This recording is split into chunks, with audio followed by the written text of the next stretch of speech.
Welcome to our show, Whatever It Takes, where we're all about giving actionable insights and support for small businesses across Australia. We have the pleasure of bringing in individuals and experts from various industries that can help you grow and scale your business effectively. We've got the esteemed Rebecca Raad with us today, who lives and breathes networking and no doubt has a lot to share with us. So, Rebecca Raad, welcome to Whatever It Takes. Thank you for having me, Alvin. My very first vlog podcast. Is that right? That's it. That's it. Let's get this party started, Cool, eh? let's do it. Networking. It really is the lifeblood of any business. I know I run a small business myself, and there is no way you can make it on your own. I personally remember when we first started our business, my husband is a mechanic. It's a trade that's tough on its own, but when we first started, it's a very lonely road. Yeah. And we started with no customers. I mean, we didn't have anybody. Wow. We didn't have family or friends. We had nobody. So when we started at zero. And for 2 years, we fumbled our way through. And everything that went wrong, if it went wrong, when it went wrong, was like a tornado of negativity. The very first customer we got was actually a neighbor, Craig Kingston. Right. Lovely man, still a customer to this day. And this was back in 2012. And I had 3 under 3. We had like cute little babies and a tiny house. So I spent a lot of time out the front, like letting them play on the grass. And he saw that the young family and, you know, we're all working together because he saw the branding on the trailer out the front of our house. And he kind of bought the person before he bought the business. Beautiful. And he was like, oh, maybe you can take a look at my car. Yeah. And from that was our first customer. So it kind of introduced the idea of people buying from people. Once you understand the concept that people buy from people, not what you do or what you sell, then all of a sudden the world opens up. And that's where networking comes in. Understanding that people buy the person, they buy how it feels, how they feel, the connection. And once they've got that connection, then the world is your oyster. Anything's possible. I totally agree. You know, I think just the P2P, people to people sort of connection is so important, regardless of all the digital noises that might stick around or the attention grabbing ads that may be around. There is a place for everything. So if you're looking for long-term clients, people to people. Yes. But people also are looking for some kind of exposure. They want to see touch points of where else you are in the world. They don't just want to see you as an isolated island. Correct. They want to see a website. They want to see you on social media. They want to see you in various different places advertising your business, because that in itself builds credibility. But the final sale and that consistency, that comes from people. Love it. That's amazing. But it's the truth, because a person to person, even if you're selling something amazing, they still want some kind of social proof. No, they do. That you're not going to, I don't know, be a poor choice for them to use. Yes. And that's where the marketing comes in. Yeah, which is important. Absolutely. Absolutely. So just taking a step back from a place of governance, I'm naturally involved with quite a few networks, everything from Parramatta Chambers to various digital marketing groups across Australia, and also physical networking groups such as BNI. And Rebecca Raad is actually the Executive Director for Sydney Northwest and Penrith. So talk to us, Rebecca. I'm sure in the time that you've led one of the most successful networking regions in your particular space of work, you've probably seen what's happened during COVID. You've had to pivot through COVID. God, I hate that word. Well, I think it comes with a little bit of PTSD because we don't want to pivot again. We're okay never to pivot again. We went from being a 100% people-based organization. We had 24 meetings a week. We were meeting face-to-face. We liked each other. We enjoyed the meetings. Yes. And so within 14 days, we had to move over 550 members from this beautiful people-to-people, buying breakfast, buying lunches, to online. And we had varying levels of technology. Like we had some 20-year-olds that were really good at tech. We had some over 70 that just couldn't figure out how to click the Zoom link and get themselves off mute and turn on their video. And that was amazing. You look back on that and think, if we didn't have that option, we wouldn't be here today. Yep. That's powerful because we pushed through that. We have got BNI, which stands strong. We're all 100% back face to face. So there was a big place for Zoom, but face to face is where the business gets done. It's a feeling. It's Absolutely. a feeling. Absolutely. You've got to feel the connection. If you don't feel the connection, you're not going to want to do business with somebody. That's right. And it's bigger than me doing business with you, although that is a part of it. It's about having enough trust to unlock your network behind you. And who knows who's behind you? Well, you don't know. No one knows. It's until we unlock it, until we develop the trust in that relationship. And I think referencing COVID, more recently, you held an amazing event connecting Parramatta region with South Tennessee.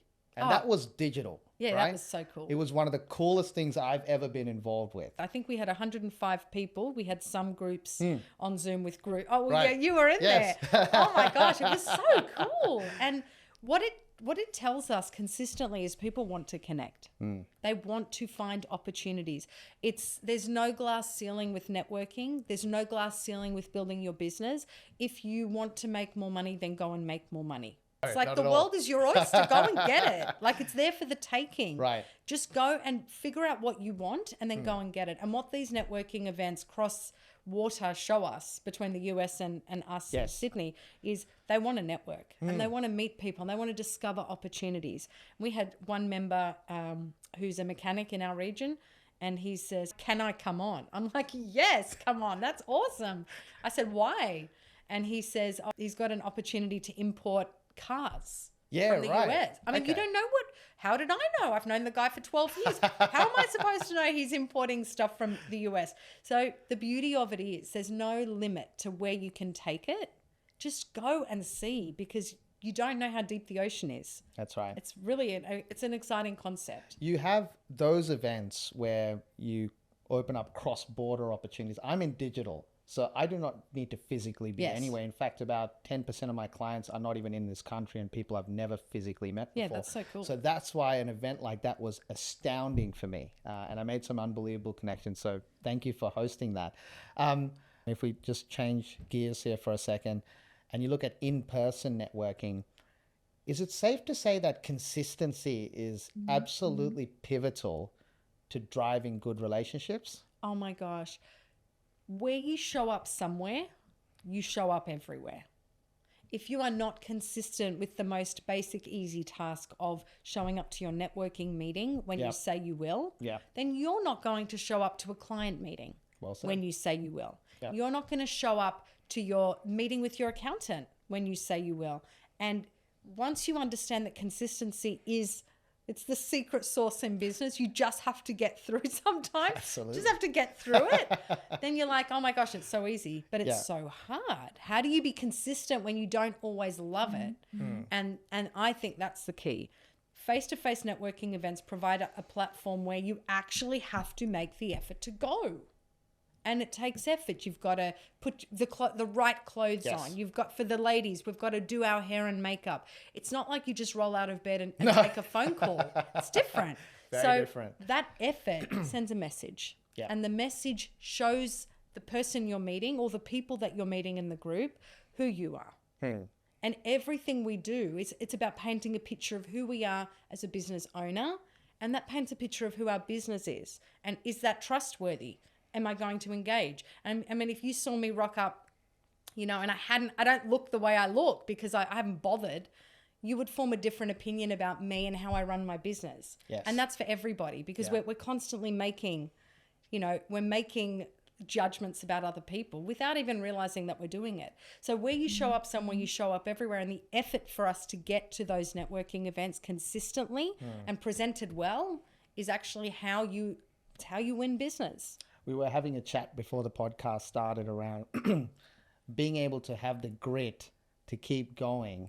If I was to pin it back to BNI, there wasn't actually $1 that came in for 7 months, but because I showed up and acted with a level of integrity, truth, and somewhat subject matter expert around what I do. I love how you say somewhat, Alvin. Seriously. Somewhat, huh? Nice. I would hope so after 14 years of doing this thing. I was going to say, maybe that's not quite the right word to describe your expert in subject matter, but anyway. But over time, even though it wasn't so much business being driven from the people in that room who I've seen 20 weeks in a row prior, it's the referrals of those referrals, if that makes sense. So everything you're saying goes right to the heart. I think it's really, really important. You've got to get through it. Yeah. And if you had have left within, when you joined in that 7th month, if you left any time there, you would have missed that. Agreed. And anything after that. So it's always a question of grit. And you have to just dig deep and get it done. And it shows who you are. It shows that consistency. So if you were, digital marketing is actually a really tough industry in networking because it's ubiquitous. Everybody, it's socials. And because we're all so familiar with socials, like we don't feel like we need an expert on it. And because like the younger generation, they really like TikTok. I'm like, I know what TikTok is. By the way, we've got a dance after this in wrapping up today's episode. We're not that old. But because this younger generation comes in and they get lots of likes on their page, they think, oh, I'm the expert. So we don't need a digital marketer to actually strategize like a plan where we're going with this. Amen. Because we just get like 50, 50 people looked at that. But that's why some industries are tough to crack because you've got to actually prove your worth. Yes. And whether you like it or not, if you opt out before you have, you've opted out and you've missed the opportunity that could come. Yeah. People can see it, right? They can see it in your language every time. And it's often darkest before the dawn. So often just before you get that big thing, you're just like, it's never going to work, I'm out. And it's the same with this boy, 21 years old, really good at what he does. And I just don't love it anymore. I mean, you just take the emotion out of it. Correct. Love it when you love it. Love it when you love it and let that drive you forward, but take the emotion out of it when you don't. Yes. And do it because it's the right thing to do. Because if you opt out now, in 30 years, you're not going to be somebody that has a business to sell. Correct. Especially if you want to exit or anything 100%. like that. Right? Like, what are you going to do? Just opt out in its first year? I mean, you've got to show us that you're worth your salt. Yes. And that takes as much time as it takes. We had a member, Alvin, oh my gosh, buyer's agent, beautiful man, still a member now 6-7 years later. Awesome. His first year. Guess how much money he made from BNI? Go for it. Nil. Nothing. Zero. Zip. Yep. I mean, think about that. And I sat with him. I was an ambassador for his chapter back then, a long time ago. And I was like, what is going on? How are you so happy you've made no money? Yeah. Because I'm in there because we are building a business. We have 3 kids. I mean, there's no plan B for us. It's like, this is either going to work or it's going to work. I just have to find the way. Yeah. And he says, he just goes, I'm just so happy because I'm giving referrals for my clients to the room and they're being really well looked after. And that's why I joined. I don't need any extra business.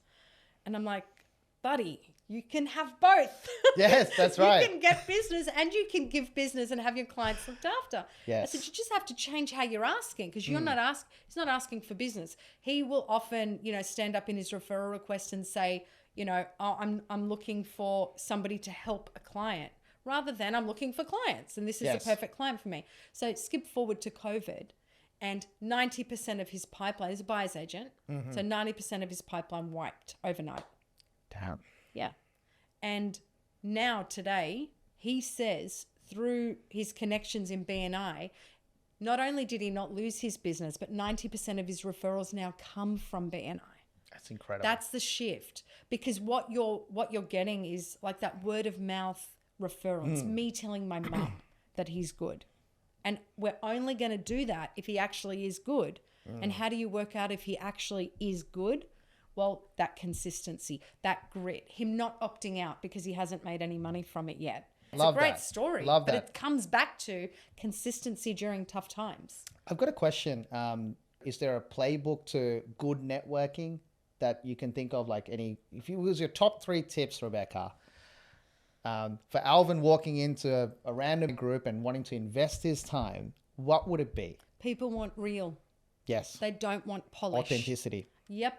They want clean. So, you walk in with a business card that's a really low quality and, your branding's beautiful here. That speaks to who you are and what your business is. They want real, but they want some level of authority and they want some level of quality.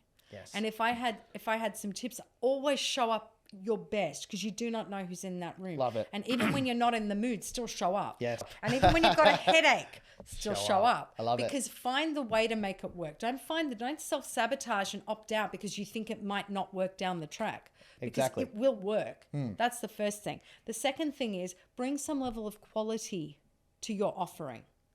You know, anybody can do everything. And, you know, my husband actually says most people can service a car. And he says that because, you know, frankly, I could be doing the car servicing. No, that's absolutely a lie. By the way, off topic, love Ricardo. All my vehicles, we go through him. I feel it's remiss of me not to give him a shout out. Hills Motor Repairs. Thank you, amazing. Alvin. But the point is, anybody can service a car. Anybody can drain the oil. Anybody can change the filter. Right. That's not what they're buying. What they're buying is his ability to answer the phone, being fair on price, Honest. being trustworthy, honesty, integrity above everything else in every industry, not just in the mechanical trade, every industry. So it's all about providing them an opportunity to try you. And remember this very important point that I learnt the hard way. You don't have to be somebody's first choice. So everybody's actually got themselves covered for everything. So most people are servicing their car somewhere. Most people are doing some kind of digital marketing somewhere. All you have to do is wait for them to stumble with their current supplier. And be available. So it's not about a quick win. No. It's not about the quick game. It's about the long game. I love that. And that's networking. So they're my top 3 tips. Amazing. Absolutely love that. And to be really transparent here, that you see people that come through that may not necessarily demonstrate those facets. And you look at them and you think, oh my gosh, so much potential. Oh, yeah. If you just be yourself. Oh my gosh. You know. But they're so scared. Yeah. It's a fear of being found out. And all you'll find people are looking for is to find the real person. It's just authenticity. They just want to see who you are. That's where you build the trust, not the facade, not the fancy workplaces and the nice offices with the great furniture and the great branding. Yes. That helps. It's part of a story, but that's not what people buy. They're buying who you are as a person. God, I'm taking so many nuggets from today's session. It's you're amazing. so kind. Here's a question for you, having been in the networking space for quite a while now. You've seen COVID. You've seen how businesses have responded or reacted to different periods of economic change. And then we look forward and we think there's all this exciting stuff going on, right? You've got AI, you've got AR, augmented reality coming in, all sorts of stuff. My son is obsessed. It's scary stuff. It is. Where do you think networking is going to go in about 5-10 years? Wow. That's a great question. Oh my goodness. I'm actually good with change, except I'm not at all. Okay. So I think I'm good, and then change comes and I'm like, oh crap, no, we're going back. I don't like the new way, we're going back to the old way. So with AI as an example, I was definitely one of the ones who fought it in the beginning. Okay. I was because my son is always showing me these, you know, new tech, the way you can draw a picture. Oh, it's unreal. It's scary. I don't like it. And then we're extracting your voice, by the way, to use for AI purposes after this. It wouldn't be hard to do. You could do it from your own laptop. You could do it from your phone. But he was like, but Mum, there's so many opportunities. Like, you're wasting opportunities. It doesn't replace the person. It replaces a task.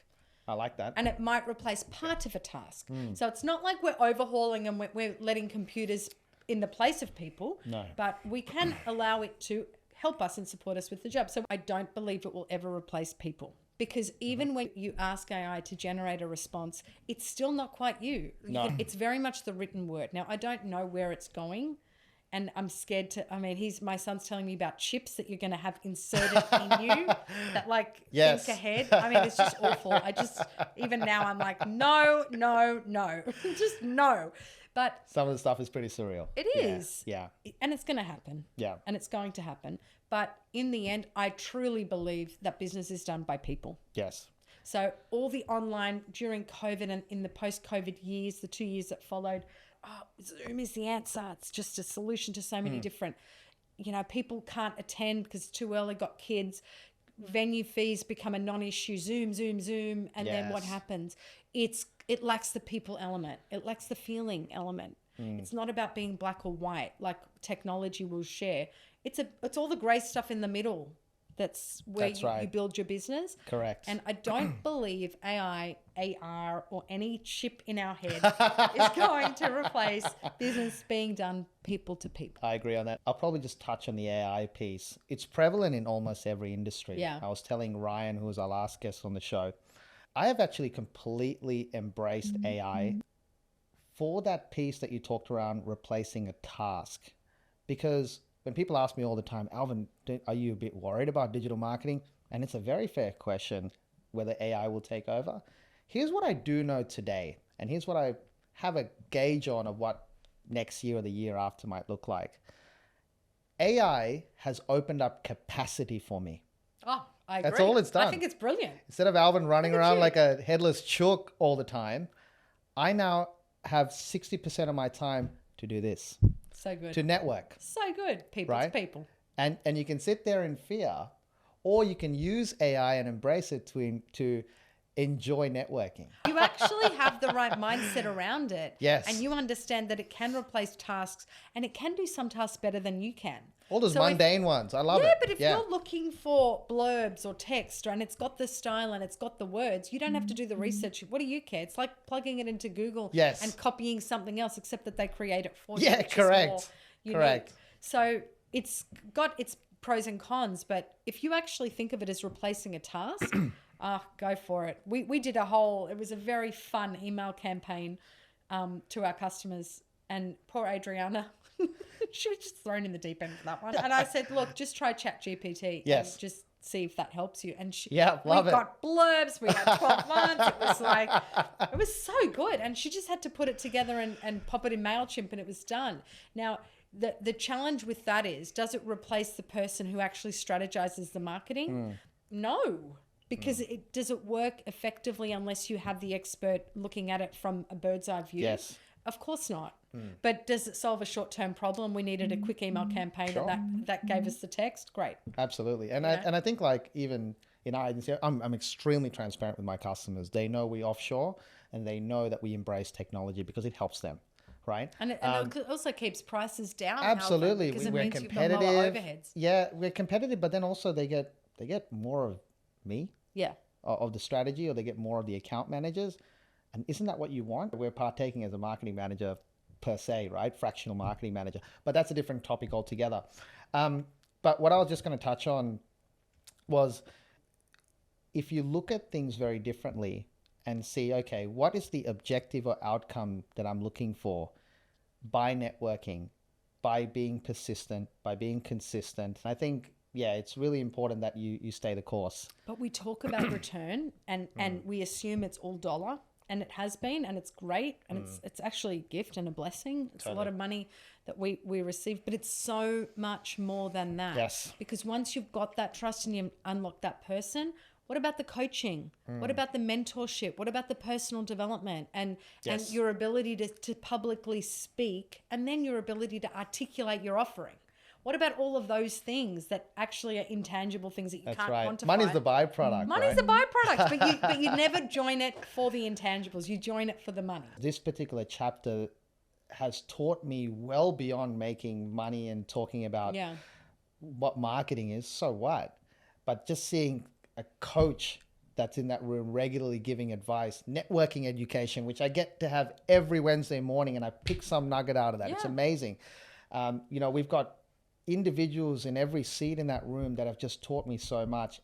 Money just comes with it over time. So if anything, 7 months, that's a pretty cheap way to get some top-notch training. Oh, that's so cool. I love that spin. And I agree. It makes you better conversation in your social spheres. It gives me something to talk about. So within the networking space, you obviously show up, you obviously talk about what you're looking for. Here and there, we get opportunities to actually speak about what we do. Now, you've probably seen that many presentations in your time. So many. How have the very best swayed the room? Oh, wow. Warming up to their presentation, during their presentation, after presentation? Like where have you seen really good practice?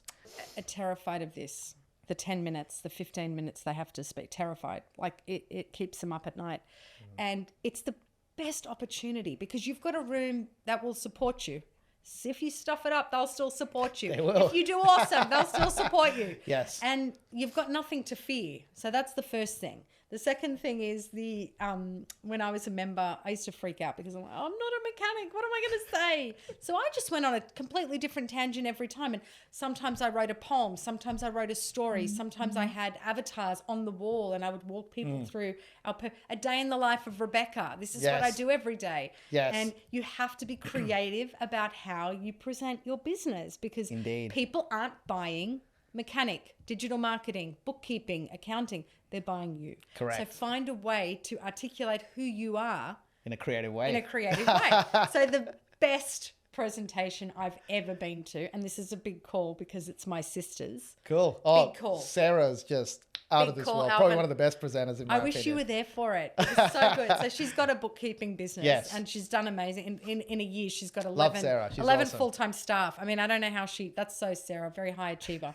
But she's got she's a real history buff. And she started no slides, none, no paper, none. All she had was a timer. She just made sure she was on time. That's critical. Respect the people. Absolutely. Be on time. 100%, I love that. right? Yeah. You gotta I got a bit of a pet peeve with that. That's really, really important that you respect other basic people's respect. time. Yes. Exactly. So she had her timer and that was it. And she just started talking. It was full room, 50 people in the room. And she invited 10 of them. That's the other thing. That builds influence. Yes. So if you want to look like a superstar, have 10 people in there and have in the visitor section, have them also, Sarah invited me, Sarah invited me, Sarah invited me, Sarah invited me. It's like, Sarah, where are you getting these people from? So she started and she likened World War I, the stalemate in World War, she does it so well. I'm obviously not going to do it even close, but it was basically an analogy between the stalemate in World War I and the leadership up until that point, 4 years, and they had been stuck at that point. And then Charles Monash came in, and then in 6 months, because of his leadership style and his ability to work with the team, which back in World War I was very innovative and nobody was doing it, and he crossed, when they crossed the boundary, when they go the distance a little bit more from they won the war in 6 months. It was over in 6 months. A big part due to his leadership. And she likened that to her and her team and how they were his guys and she's got her guys. Wow, she's good. The way she did it was so clever and creative. And she went, and I just went, Sarah, that was amazing. And she just said, Rebecca, I couldn't put up balance sheets, could I? And I'm like, she understands you cannot sell bookkeeping because there are a million bookkeepers. It's not that hard to do what it is that you're doing because everything's everywhere these days. And if you really pushed yourself, you probably could do it yourself. We don't want to. Yeah. We want somebody we trust. I just want my bookkeeper to be awesome. I want the best one. Yes, agreed. And the way that's articulated in a presentation, that's everything. Because now, if you had somebody that was really boring and they really wanted to talk to that slide and they went slowly and they went over time, do you think I would be really proud to have that as my bookkeeper? No. And that's the whole point. It's the person, it's the flair that person brings. They just bring some pizzazz, something of them, which you do well. Oh, thank you. That's what people are looking for. They're looking for the X factor. They're looking for something different. Yeah. So, I just think bring yourself, be authentic and be creative. It doesn't have to be about how you do the role. We don't care. I don't want to know how a buyer's agent finds a property. Otherwise, I would be doing the bloody research. Yeah, correct. What I want to know is the story. How did you get here? What do you do? What drives you? What motivates you? What is the big why behind the business? Yes. Sell me that. And I'm in. I'm fired up. Here's a question. Did you watch the Super Bowl yesterday? As if. I'm not I just thought I'd throw it out there. True one. As we know, I watched Taylor Swift kissing her boyfriend on the news because that broke the internet. That's apparently newsworthy. The reason I asked, other than the fact it was a fantastic game, there is a segment to every Super Bowl where they show ads. Okay. It's a big thing. Yes. In fact, they're the highest paid. Oh yeah. They pay the most for those ads out of any ads anywhere. Out of anything, right? Yep. So you're paying upwards of $7 million for 20 seconds or something. Something it's just ridiculous. Insane. You would obviously know Kanye West. Yes. He had his moment to actually publicize Yeezys, these particular brand of shoes that he sells. And while everyone had these all polished up videos that were going around, Kanye West recorded his whole video on a phone. Oh my gosh. In his car, which was totally different, and that thing has gone gangbusters. Wow. And he posted it up today. Creative, different. Yeah. And that's what I'm thinking about, what you just said around the presenting and what Sarah did. I'm not saying, gosh, you don't have to go that raw. Kanye West can have his moments too, and he certainly did in that video. The money to risk. but he showed the balance sheet, which hopefully is somewhat authentic. But he made about $29 million in a couple of hours after that video had gone, which I just thought was fitting around being different, no matter how different you are. and that's, people are intrigued, interested in it. You've caught their attention. They want to know more. As soon as you've got that, it's like, oh my gosh, I'm in, I'm sold. It's awesome. Yes. Mission accomplished. That's it. Look, just to kind of get more towards the summary piece of today's catch up, is there any other tips that you can think of that would say, okay, present well, show up, be authentic? Love those, by the way. Is there anything else you kind of go, hey, what about the things you shouldn't do? Ooh, there are so many. Don't sell to each other. It's really irritating. People smell desperate. No one wants to smell that. Yeah. They can see it from a mile away. Don't sell to each other. Nobody's coming anywhere to buy. Yes. We're actually coming to sell our own wares. Yeah. So the minute you come and say, oh, I've got a deal for you, I'm so good, I'll fill the gap, it's like, whoa. And you actually watch the body language recoil. So the biggest tip I've got on what not to do is don't go in for a hard sell, especially with your comrades, with your members, fellow members, your associates, people that share your network. Yes. They will come to you. All you have to do is be yourself. Mm-hmm. And I think the biggest mistake people make is there's an assumption that they're looking to buy. No one's looking to buy. No. In BNI, outside BNI, in chambers, nobody's there to buy. They're there to sell themselves. That's right. So you've got the wrong market. But people will buy when you don't sell. Yes. That's the key. And that's always been the case, hasn't it? Yeah, so you can't It's not a Daniel's direct opportunity to go up there and say, but wait, there's more. So don't sell. Don't sell. Yeah. People don't want to buy. They're there to sell themselves. So just connect. It's about connection. It's not about selling. And if there's a key point that I do want to bring into this conversation today, we're all in our specific niches and specializations, but nothing's stopping you from working with people in the same niche as yourself. It's brilliant. A portion of my business has been working with other marketers in networking groups. Beautiful. We've all worked together and there's plenty of bread to go around. And that's what I was saying about no glass ceiling. You don't have to get to a point where you need to guard your territory, because that scarcity mindset, people will see through that. Mm-hmm. But even in every industry, we've got the plumber. Yeah. Your plumber. Dylan and Brad. Yes. Yes. And I'm like, now they're looking to work together, like properly work together. It's the best, right? More of a partnership. It's beautiful. What about the mechanic? Ricardo loves European cars, and there are other mechanics in BNI that don't love European cars, and they share in a way that nobody misses out. The customer gets the best of both worlds, because the customer's getting looked after by a European specialist, and the guy that doesn't love European cars and struggles with them, he's off the hook, but he still gets the money, and everybody wins. Everybody wins in that scenario. So there's so much to say about an abundance mindset. Yes. Because it's as deep as you want. There's so much work for everyone. There is so much work, Alvin. And greediness, there's no place even from for a spiritual standpoint, I don't believe it ever draws good fruit. No. It's just a different mindset, a different way of going about it. Plenty. There's so much. And there's like, sometimes we've got more work than we can handle. I know that's been rare, but when it has happened, we've been able to say, hey, I can't service you right now, Rebecca, but we've got someone that can help. Not everybody's your cup of tea client. Yeah, correct. Maybe you don't feel like taking that one on because it's an and industry. That happens too. Of course it does. But everybody feels that. Maybe it's an industry you don't want to learn. Yeah. Maybe you're not actually that interested in that. I love it. And I just thought that was really important, because I can also sense it in some networking forums where you kind of walk in and you feel like it's a shark's nest in there. And it's like, what what good is our customers, our prospective customers feeling right now that we all just want to dagger each other Yeah, and out? it's Like not no one nice. wants that, No, right? and it's not even nice to be around that. No. And that says something, doesn't it? Yeah, it does totally. Whereas I think rather than being bitter together, you can be better together, Oh, nice. right?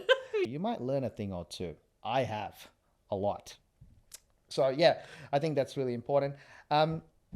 Rebecca, I think it's equally just that we give our audiences any famous quotes, Oh. any famous sayings. Well, speaking of famous quotes, Ivan Meisner, the founder of BNI, I mean, he's just so clever because he's kind of merged, Rotary and Toastmasters, and he's put them in this business context that has just taken off. And he's obviously done something right with over, 300,000 members in like 75 different countries. It's just gone viral. Yeah. And he has a great quote, and I'm going to read it to you now. First, you have to be visible in the community. You have to get out there and you have to connect with people. It's not called net sitting or net eating. It's called networking. You have to work at it. And I think that was very fitting. Amazing. Rebecca, it's been an absolute pleasure having you on the show today. Thanks for having me, Alvin. I know our audiences and myself are leaving away with many tips, tricks, cautions even to have yourself marketed effectively. I want to thank you for coming on the show today. Oh, thank you for having me. It's We been need an to have you honor. on again. Oh, thank you, Alvin.